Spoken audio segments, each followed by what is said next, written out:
Hello and welcome to my channel. As many of you already know, I've been using a Sony A7 III for quite a while now, having changed from Canon. And one of the reasons I changed over from Canon to Sony was the Sony's ability to be able to use vintage lenses.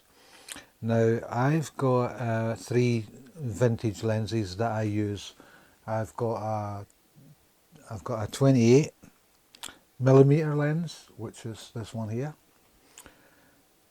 I've got a 40mm lens, which is this one here, and I've got a 135mm lens. All vintage lenses, all dating from approximately 1980.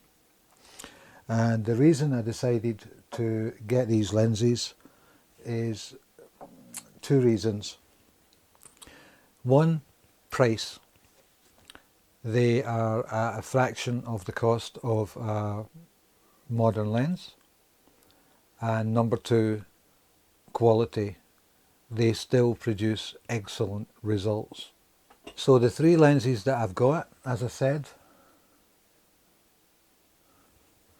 the 28mm is a Barrowflex 28mm 2.8.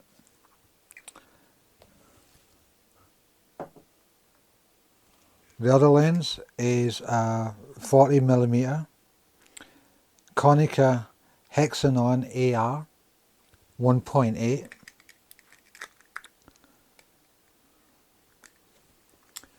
and I've got a Vivitar 135mm 2.8.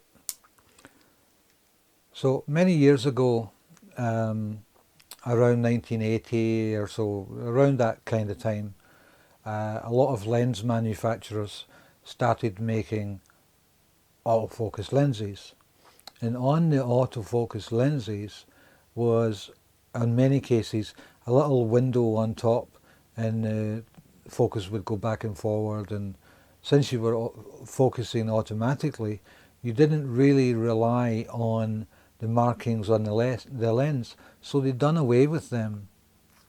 However, I still find them to be very, very useful.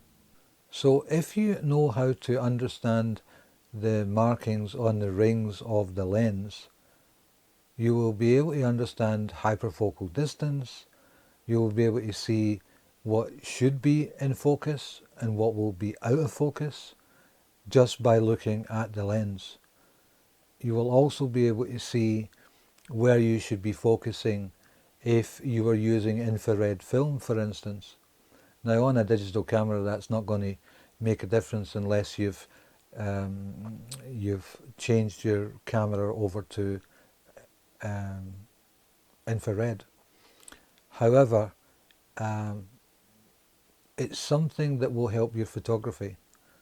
If you know how to read these lenses, it will improve your photography even when you're not using a vintage lens. If you're using an autofocus lens, you'll be able to understand hyperfocal distance so much better just by having used one of these. So here you can see the standard markings that would be on any vintage lens. Typically you're going to have your apertures 2.8, so f2.8, f4, f5.6, f8, f11, f16, and quite usually f22.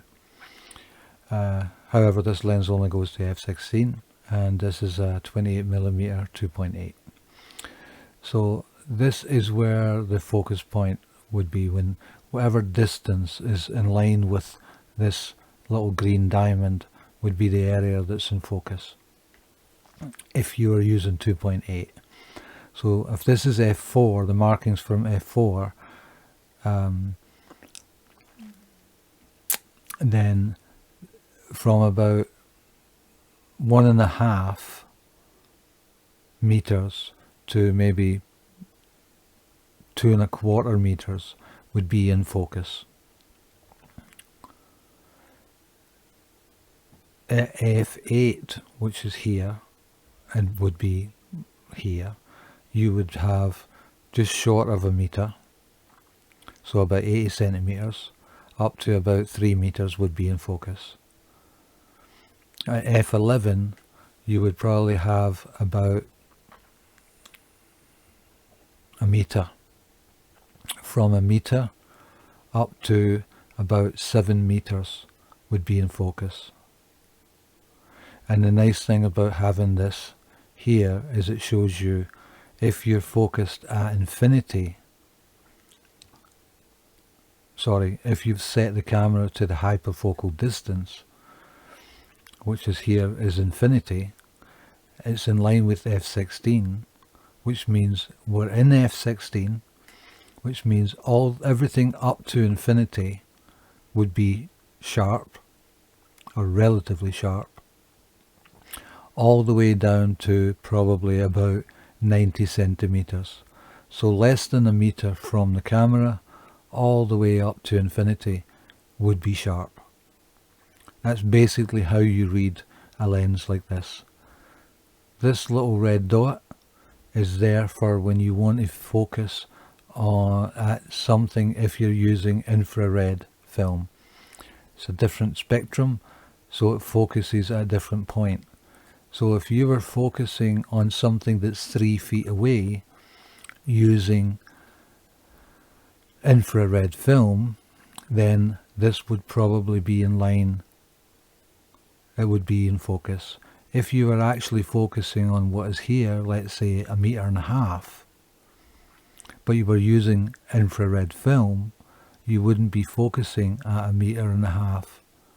You would be focusing at 1.5 meters, but everything at 3 meters would be in focus because it's in line with the infrared marking. Sounds very complicated, pretty simple really. Now, bearing in mind that these lenses can be purchased for a fraction of the cost of a modern lens, they're definitely worth looking at, because your photography, the quality of the photograph might suffer slightly, but you'll still have, used properly, used at their best apertures, they're still producing excellent results. If you had found this video helpful, please like and subscribe to the channel. If you've got any questions, leave them in the comments below. I'll try to answer them. Please check out my other videos. I do have a video on the 40mm lens, and I also have a video that I made with the 135mm lens. So check them out, and hopefully you'll find them interesting. Thanks very much, and bye bye.